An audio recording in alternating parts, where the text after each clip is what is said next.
સમાચારમાં આગળ વાત કરીએ તો રાજકોટમાં એક સંવેદનશીલ અને ચર્ચાસ્પદ મામલો સામે આવ્યો છે, જ્યાં શિક્ષિકા સાથે તેના જ ભૂતપૂર્વ વિદ્યાર્થી દ્વારા કરવામાં આવેલ દુષ્કર્મ કેસમાં હવે નવો વળાંક સામે આવ્યો છે।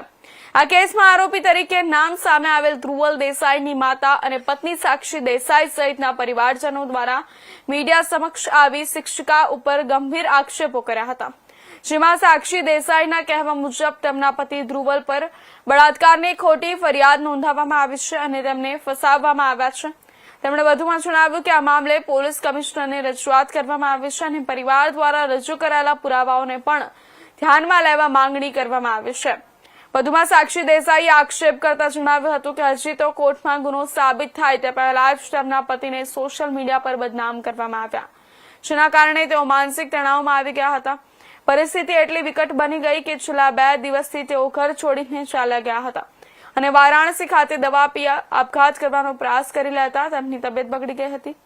હાલ તેઓ વારાણસીની હોસ્પિટલમાં સારવાર હેઠળ હોવાનું જાણવા મળ્યું છે। સાથે જ સાક્ષી દેસાઈએ ચેતવણી આપતા જણાવ્યું કે જો તેમના પતિને કંઈ પણ થશે તો તેની સંપૂર્ણ જવાબદારી તે ફરિયાદી શિક્ષિકાની રહેશે।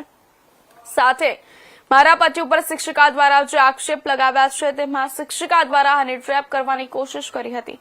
સાથે અગાઉ પણ પીડિતાના ઘણા અફેર પણ હતા અને આ મામલે પણ અમારા દીકરાને ખોટી રીતે ફસાવવામાં આવ્યો છે, ત્યારે સમગ્ર મામલે પોલીસ તપાસ તજવીજ શરૂ કરવામાં આવી છે અને સાથે સત્ય શું છે તે તપાસ પૂર્ણ થયા બાદ જ સામે આવશે।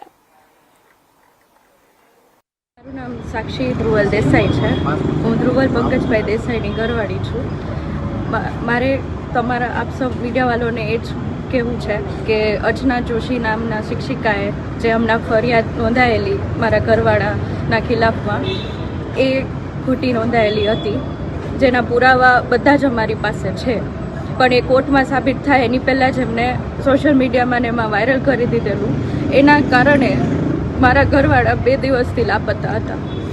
અત્યારે બપોરના જ અમને કોલ આવેલો વારાણસી હોસ્પિટલથી કે એમને સુસાઇડ કરેલું, દવા પીધેલી છે અને એમની કન્ડિશન બહુ સિરિયસ છે ત્યાં, એટલે એમની ટ્રીટમેન્ટ અત્યારે ચાલે છે।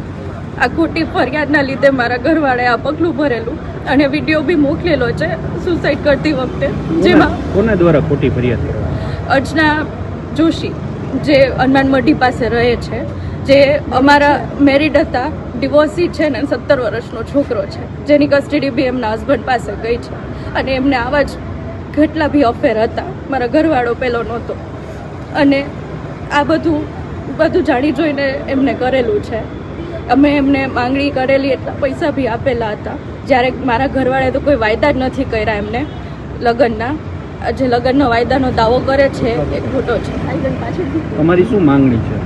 મારી માંગણી એટલી જ છે કે મારા ઘરવાળાને આજે કાંઈ થયું તો એની જવાબદાર અર્ચના જોશી રહેશે અને તમામ મીડિયાવાળાને હું કહું છું કે મારા ઘરવાળો જ્યારે સાબિત ન થયું કોર્ટમાં કે એને આ અપરાધ કર્યું છે કે એને આવી રીતે કર્યું હતું, એની પહેલાં જ તમે એમને વાયરલ કરી દીધા, અમારી બદનામી કરેલી, એના લીધે આ પગલું ભરેલું છે। એટલે મારી પોલીસ કમિશનરને બધાને એ જ અરજી છે કે અમારી અરજી બી સાંભળો, કે અમારા જે પુરાવા છે એ મોકો આપો અમને, તમને પેશ કરવાનો, જેમાં બધા પ્રૂફ છે અમારી પાસે કે મારા ઘરવાળે કાંઈ નથી કરેલું। જે રિલેશન હતા એ જેન્યુઅનલી જ હતા બે વચ્ચે। ઈશ્વરીબેન પંકજભાઈ દેસાઈ છે। ઓકે, મારા સનનું નામ છે ધ્રુવલ પંકજભાઈ દેસાઈ। અર્ચના જોશી કરીને એક શિક્ષિકા છે, એને મારા છોકરાને ખોટા આરોપમાં ફસાયો છે અને 2 દિવસથી મારો છોકરો લાપતા છે અને અત્યારે છે ફોન આવ્યો છે અમને વારાણસીમાંથી કે તમારા છોકરાએ સુસાઇડ કર્યું છે અને દવા પીધી છે અને અત્યારે સાવ સિરિયસ છે।